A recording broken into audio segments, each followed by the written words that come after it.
आमद हुजूर जी जा नारा लगी व्या, आमद हुजूर जी जा नारा लगी व्या। झंडा खणी दीवाना ही सारा पुजी व्या, झंडा खणी मिलादी ही सारा पुजी व्या। सजी दुनिया में, सजी दुनिया में, सजी दुनिया में अज दिलदार वड्डा चमकार थी वया।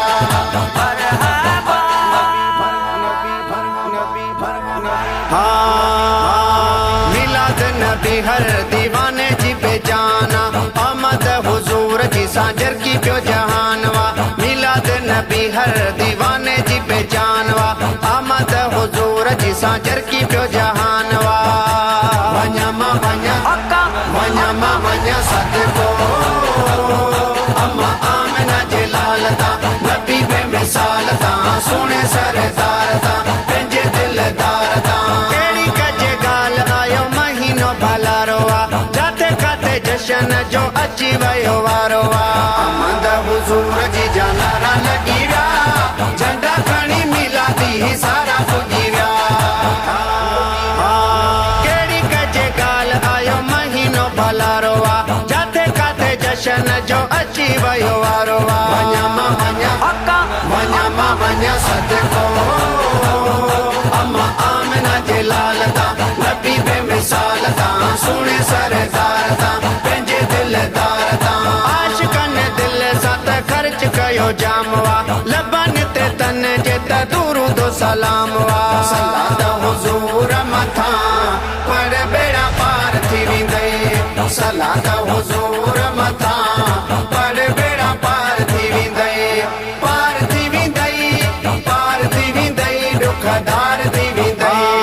आशिकन दिल साथ खर्च कयो जामवा, लबन ते तन जे त दूरू दो सलामवा। वन्या मा वन्या अक्का, वन्या मा वन्या सदको अम्मा आमना जलालता।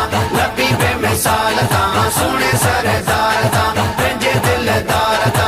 केर करे या न करे असां त मल्हायूं था, महबूबन जी खुशीअ में महफ़िलूं सजायूं था।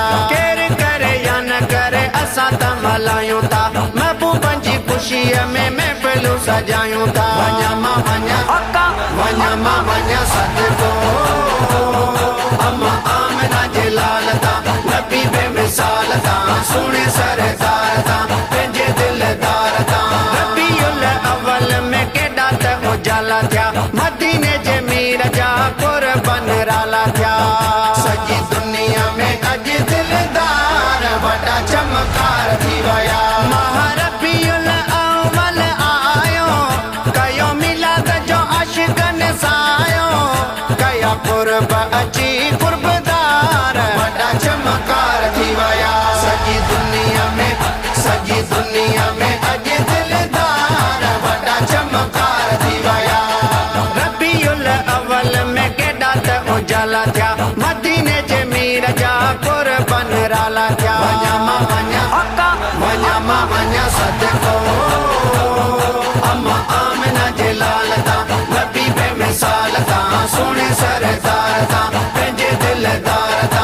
सिक रख सोने साथ मंजिलूं आसान थई, जावे त मोराई पिया मिलंदो पोमान थई। सिक रख सोने साथ मंजिलूं आसान थई, जावे त मोराई पिया मिलंदो पोमान थई। वन्या मा वन्या अक्का, वन्या मा वन्या सदको अम्मा आमना जलालता। नबी बे मिसालता सोने सरदार ता पंजे दिलदार ता। आमद हुजूर जी जा